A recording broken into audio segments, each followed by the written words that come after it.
Appliances. Yes. Now, do you know how to work all of them? Which one that we have is, in your world, the most confusing to use?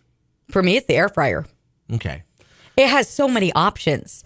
And it has suggestions of things that I've never cooked in there. Sometimes you have to scroll through it because you go by what you want, and next thing you know, you're like into pheasant. When am I going to cook a pheasant in an air fryer? Now, when it comes to the most confusing appliances that we have, number one is the washing machine. See, I don't think so. Ours very, very straightforward. Well, there's certain settings we've never used because... No, but I know what they are. Sure.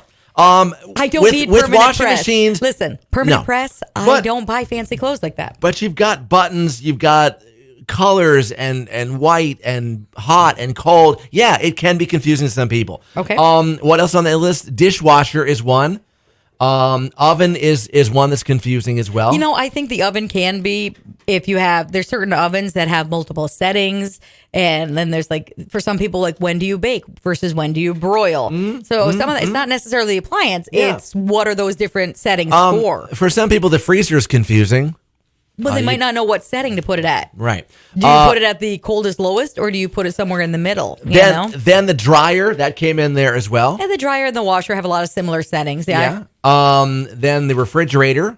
Again, there's different settings in there. And what drawers do you use for what? What's the crisper really for? What does it mean? Yeah. Yeah. And the coffee maker.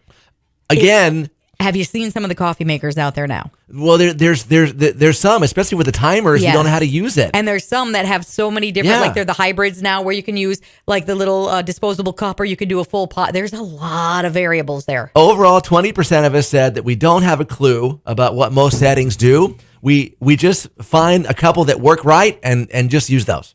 That's you. So we spend extra money on all this fancy stuff and then only use the basic stuff anyway. Sometimes you really don't. Sometimes you don't have another option. You walk in, you're like, I just want a coffee maker that I can say, make my coffee at 5 a.m., full send. And that's not easy to find anymore. And a lot of them now have do you want 8 ounces, 10 ounces, 12 ounces? Do you want extra rich, extra dark? You want it strong? Do you want it? Yeah. It's like, I just want it to hit full send. I know. So that when I walk upstairs at 5:03... It's done. I smell it. I'm happy. Life is good. That's all I want. Get more info now. Yes FM Facebook, Twitter at 967 Yes FM, and the Mercy Morning page at yesfm.com.